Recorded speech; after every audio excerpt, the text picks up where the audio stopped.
ہرقل شاہ روم نے قریش کے قافلے میں ایک آدمی بلانے کو بھیجا، اور اس وقت یہ لوگ تجارت کے لیے ملک شام گئے ہوئے تھے، اور یہ وہ زمانہ تھا جب رسول اللہ صلی اللہ علیہ وسلم نے قریش اور ابو سفیان سے ایک وقتی عہد کیا ہوا تھا۔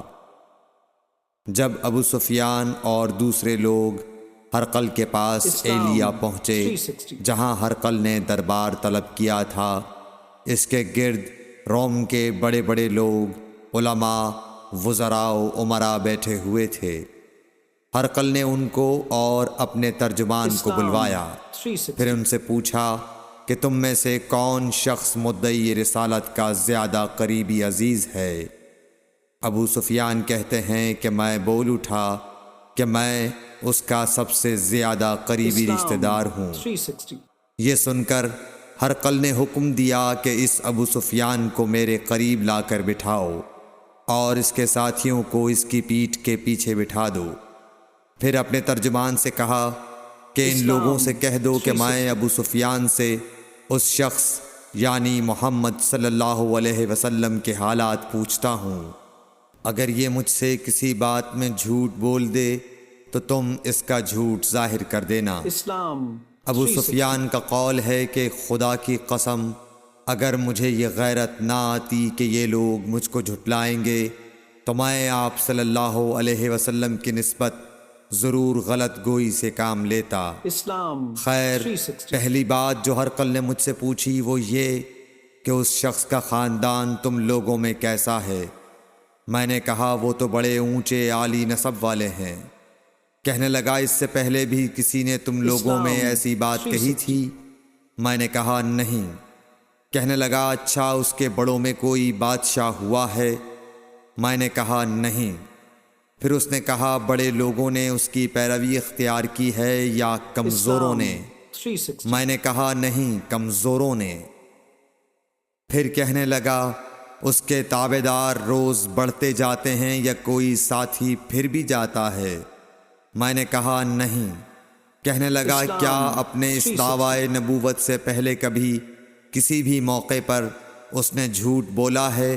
میں نے کہا نہیں، اور اب ہماری اس سے صلح کی ایک مقررہ مدت ٹھہری ہوئی ہے، معلوم نہیں وہ اس میں کیا کرنے والا ہے۔ ابو سفیان کہتے ہیں میں اس بات کے سوا اور کوئی جھوٹ اس گفتگو میں شامل نہ کر سکا۔ ہرقل نے کہا کیا تمہاری اس سے کبھی لڑائی بھی ہوئی ہے؟ ہم نے کہا کہ ہاں۔ بولا پھر تمہاری اور اس کی جنگ کا کیا حال ہوتا ہے؟ میں نے کہا لڑائی ڈول کی طرح ہے، کبھی وہ ہم سے میدان جنگ جیت لیتے ہیں اور کبھی ہم ان سے جیت لیتے ہیں۔ ہرقل نے پوچھا وہ تمہیں کس بات کا حکم دیتا ہے؟ میں نے کہا وہ کہتا ہے کہ صرف ایک اللہ ہی کی عبادت کرو، اس کا کسی کو شریک نہ بناؤ، اور اپنے باپ دادا کی شرک کی باتیں چھوڑ دو، اور ہمیں نماز پڑھنے، سچ بولنے، پرہیزگاری اور صلہ رحمی کا حکم دیتا ہے۔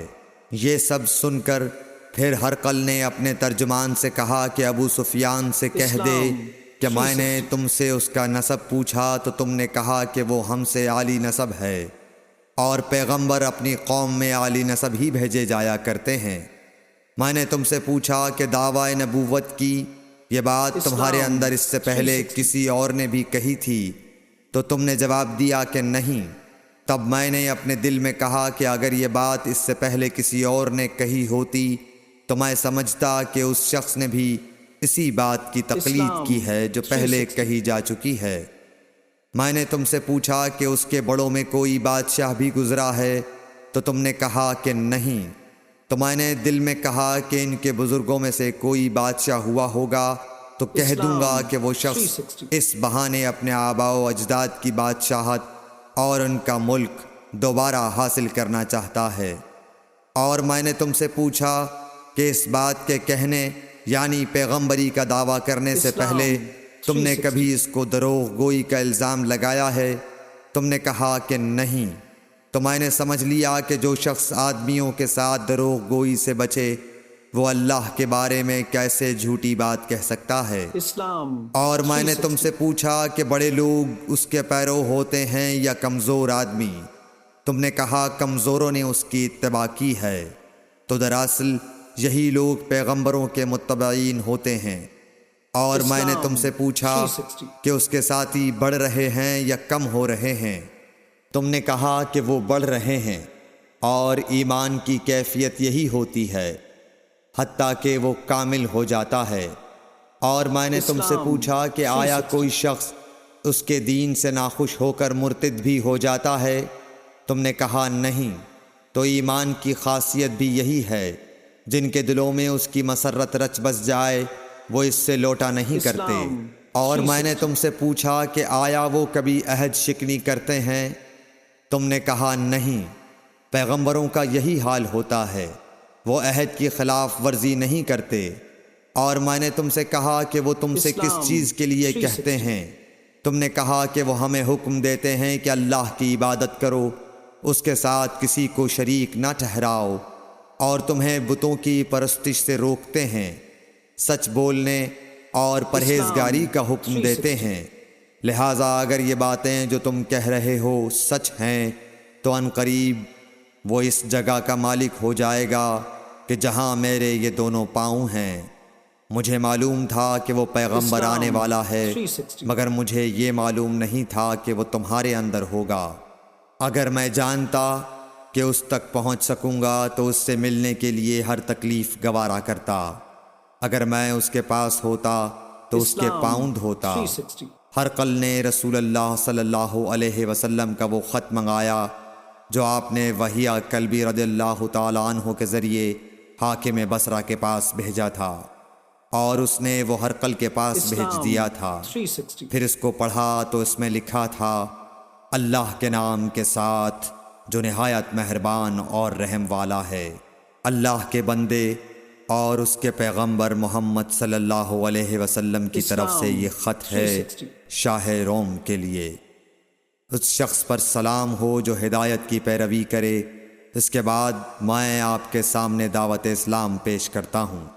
اگر آپ اسلام لے آئیں گے تو دین و دنیا میں سلامتی نصیب ہوگی، اللہ آپ کو دوہرا ثواب دے گا۔ اور اگر آپ میری دعوت سے روگردانی کریں گے تو آپ کی رعایا کا گناہ بھی آپ ہی پر ہوگا۔ اور اے اہل کتاب، ایک ایسی بات پر آ جاؤ جو ہمارے اور تمہارے درمیان یکساں ہے، وہ یہ کہ ہم اللہ کے سوا کسی کی عبادت نہ کریں اور کسی کو اس کا شریک نہ ٹھہرائیں، اور نہ ہم میں سے کوئی کسی کو خدا کے سوا اپنا رب بنائے۔ پھر اگر وہ اہل کتاب اس کتاب سے منہ پھیر لیں تو مسلمانوں، تم ان سے کہہ دو کہ تم مانو یا نہ مانو، ہم ایک خدا کے اطاعت گزار ہیں۔ ابو سفیان کہتے ہیں، جب ہرقل نے جو کچھ کہنا تھا کہہ دیا اور خط پڑھ کر فارغ ہوا تو اس کے ارد گرد بہت شور و غوغا ہوا، بہت سی آوازیں اٹھیں اور ہمیں باہر نکال دیا گیا۔ تب میں نے اپنے ساتھیوں سے کہا کہ ابو کبشہ کے بیٹے حضرت صلی اللہ علیہ وسلم کا معاملہ تو بہت بڑھ گیا۔ دیکھو تو اس سے بنی اصفر روم کا بادشاہ بھی ڈرتا ہے۔ مجھے اس وقت سے اس بات کا یقین ہو گیا کہ حضور صلی اللہ علیہ وسلم ان قریب غالب ہو کر رہیں گے، حتیٰ کہ اللہ نے مجھے مسلمان کر دیا۔